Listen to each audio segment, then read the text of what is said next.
Donc vous constatez comme moi qu'on se rapproche quand même de plus en plus de la fin de ce confinement. Et donc j'avais envie que vous puissiez faire, comme je vous ai amené à faire un peu plusieurs fois, des bilans de ce confinement, des bilans un peu plus généraux sur des décisions que vous pourriez prendre aussi suite au déconfinement, de changements dans votre vie, peut-être de remettre parfois des priorités aussi dans le bon ordre.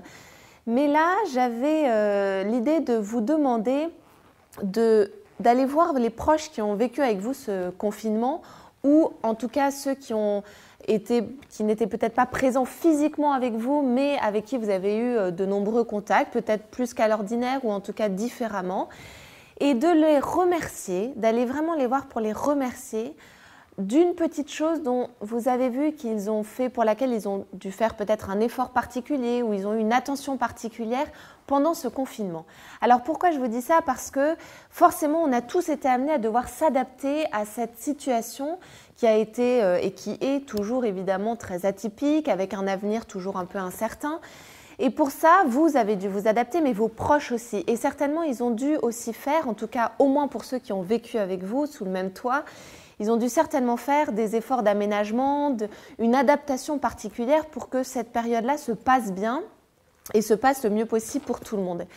Et quand il y a adaptation, il y a forcément une idée où il faut sortir un peu de soi pour pouvoir bouger, être en mouvement pour être au mieux face à cette nouvelle situation qui se présente. Et ça, c'est pas donné à tout le monde. Vous savez, les graves pathologies psychiques font qu'on a beaucoup de mal à s'adapter justement au changement.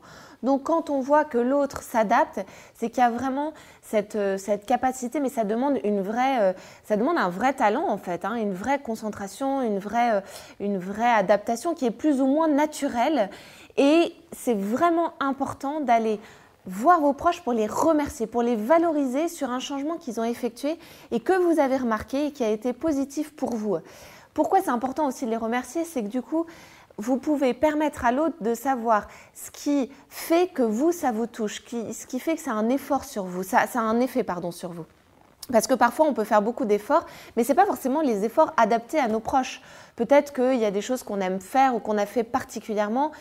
On aimerait que les autres fassent pour nous, mais en fait, pour les autres, ça n'a aucun effet.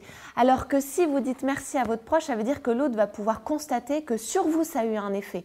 Donc la prochaine fois où il ou elle voudra faire un effort particulier pour vous, il a des cartes ou elle a des cartes en main pour savoir quel effort faire pour vous toucher et pour avoir quelque chose qui a un effet sur vous. Donc surtout, n'hésitez pas, parfois c'est un peu difficile parce que ça demande un peu, si ce n'est de l'humilité, mais de sortir un peu de son respect humain naturel qui fait qu'on a parfois tendance à garder pour nous ce qu'on observe de l'entourage. Mais là justement, allez voir votre conjoint ou vos enfants, même ça peut être vos enfants aussi méritent ce merci parce qu'ils ont eu certainement aussi un effort à faire particulier pendant cette période.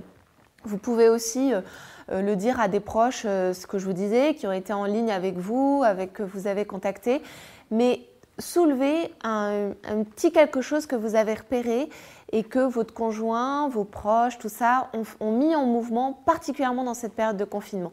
Et ça peut être aussi une petite chose que vous pouvez souligner en disant c'est vrai que ce serait vraiment bien si on arrive à continuer, même après le déconfinement, cette petite chose qui m'a particulièrement touchée ou qui a fait qu'on a mis une ambiance particulière pendant cette période de confinement.